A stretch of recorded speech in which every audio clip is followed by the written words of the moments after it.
नमस्कार दर्शकों, धार्मिक चमत्कार में आप सभी का स्वागत है। और आज की कहानी है भगवान बने भिखारी। बहुत समय पहले की बात है जब धरती पर धर्म और सत्य का मार्ग धीरे धीरे लुप्त हो रहा था। लोग स्वार्थी और अहंकारी होते जा रहे थे। कोई भी एक दूसरे की मदद करने को तैयार नहीं था। मनुष्य केवल अपने लाभ के लिए जी रहा था और गरीब जरूरतमंदों के प्रति उदासीन हो चुका था। इस स्थिति से चिंतित होकर भगवान विष्णु ने धरती पर उतरने का निश्चय किया ताकि मानव जाति को दया, करुणा और परोपकार का महत्व फिर से समझाया जा सके।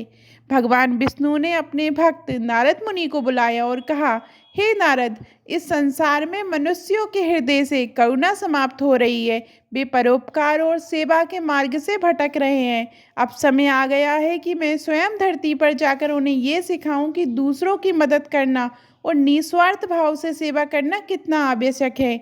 नारद जी ने भगवान की बात सुनी और उत्तर दिया, प्रभु, आपकी महिमा अपार है। आप ही मनुष्य को सही राह दिखा सकते हैं। कृपया मुझे बताइए कि आपका क्या विचार है। भगवान विष्णु ने कहा, मैं इस धरती पर एक भिखारी का रूप धारण करूंगा और ये देखने की कोशिश करूंगा कि क्या लोग अभी भी जरूरतमंदों की सहायता करने के लिए तैयार हैं। नारद मुनि ने भगवान की योजना का समर्थन किया और कहा, प्रभु, मैं भी आपके साथ चलूंगा और इस अद्भुत लीला का साक्षी बनूंगा। इसके बाद भगवान विष्णु ने एक साधारण भिखारी का रूप धारण किया। वे फटे पुराने कपड़े पहनकर एक कटोरा लेकर नगर के सबसे संपन्न स्थान की ओर चल पड़े। नारद मुनि उनके साथ आदर्श्य रूप में चल रहे थे। भगवान विष्णु, जो अब एक भिखारी के रूप में थे, सबसे पहले एक बड़े और धनवान व्यापारी के घर पहुंचे। उन्होंने उस व्यापारी के घर के दरवाजे पर दस्तक दी। व्यापारी का नौकर दरवाजे पर आया और उसने भिखारी को देखा। भिखारी ने विनम्रता से कहा, मुझे थोड़ा अन्न दे दो, मैं कई दिनों से भूखा हूँ। नौकर ने भिखारी को सिर से पैर तक देखा और उसे अपमानित करते हुए कहा, भागो यहाँ से, हमारे मालिक के पास तुम्हारे जैसे भिखारियों के लिए कोई अन्न नहीं है। ये कहकर उसने भिखारी को भगा दिया। भगवान विष्णु ने मन में सोचा, ये आदमी इतना संपन्न होते हुए भी दया का एक भी भाव नहीं रखता। नारद जी ये सब देख रहे थे। भगवान से कहा, प्रभु, ये मनुष्य तो पूरी तरह से स्वार्थी हो चुका है। उसे केवल अपना धन ही प्यारा है। भगवान ने सिर हिलाया और आगे बढ़ गए। कुछ दूरी पर एक और विशाल घर था जो नगर के प्रसिद्ध साहूकार का था। भिखारी, जो कि भगवान विष्णु थे, वहां पहुंचे और दरवाजे पर जाकर अन्न के लिए निवेदन किया। साहूकार खुद दरवाजे पर आया। उसने भिखारी को देखा। उसने भी वही किया जो व्यापारी ने कहा किया था। उसने भिखारी को अपमानित किया और कहा, तुम जैसे आलसी लोग केवल मुफ्त का खाना मांगते हो। जाकर मेहनत करो और खुद के लिए कमाओ। भगवान ने साहूकार की बात सुनी और चुपचाप वहां से चले गए।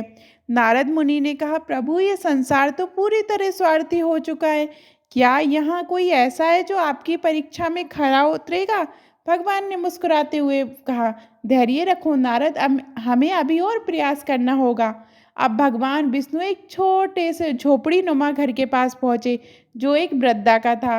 वह वृद्धा बहुत गरीब थी और अपनी जीविका चलाने के लिए दिन रात मेहनत करती थी। भगवान विष्णु ने दरवाजे पर दस्तक दी।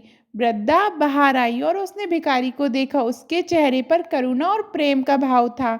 भिखारी ने कहा, माता, मैं कई दिनों से भूखा हूँ। क्या आप मुझे थोड़ा अन्न दे सकती हैं। वृद्धा ने तुरंत कहा, हे भाई, मेरे पास बहुत ज़्यादा नहीं है, लेकिन जो थोड़ा बहुत है वह मैं तुम्हें जरूर दूंगी। इतना कहकर वृद्धा ने अपने घर में जो थोड़ा सा अन्न बचा था वह भिखारी को दे दिया। भगवान विष्णु, जो भिखारी के रूप में थे, उन्हें उस वृद्धा को आशीर्वाद दिया और कहा, माता, तुम्हारी दया और करुणा ने मुझे प्रसन्न कर दिया है। तुमने जो भी दिया है वह निस्वार्थ भाव से दिया है, इसलिए तुम्हारे घर में अब कभी भी अन्न की कमी नहीं होगी। ये कहकर भगवान विष्णु ने अपना असली रूप प्रकट किया।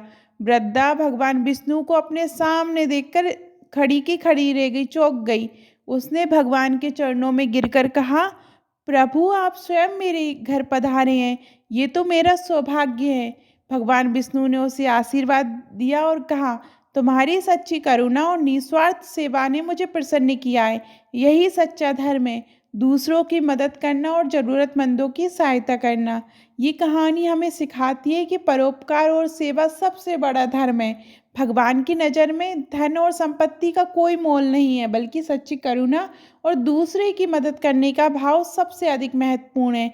जो व्यक्ति निस्वार्थ भाव से दूसरों की सेवा करता है, वह सच्चे अर्थों में धार्मिक होता है। समाज में हमें ये समझना चाहिए कि गरीब और ज़रूरतमंदों की सहायता करना ही सबसे बड़ा पुण्य है, चाहे आपके पास कितना ही धन हो। अगर उसमें दया और करुणा का भाव नहीं है तो वह धन व्यर्थ है। यही भगवान विष्णु ने इस कथा के माध्यम से सिखाया है कि मनुष्य को अपने हृदय में सेवा और परोपकार का भाव रखना चाहिए, चाहे वह कितना भी संपन्न हो या गरीब हो। भगवान विष्णु ने इस कथा के माध्यम से हमें ये भी सिखाया है कि सच्चा धर्म केवल पूजा पाठ में नहीं है, बल्कि दूसरों की सेवा और सहायता में भी है। आपको ये कहानी कैसी लगी कमेंट में ज़रूर बताइएगा। और अभी तक आपने हमारे चैनल धार्मिक चमत्कार को सब्सक्राइब नहीं किया है तो सब्सक्राइब करिएगा। धन्यवाद।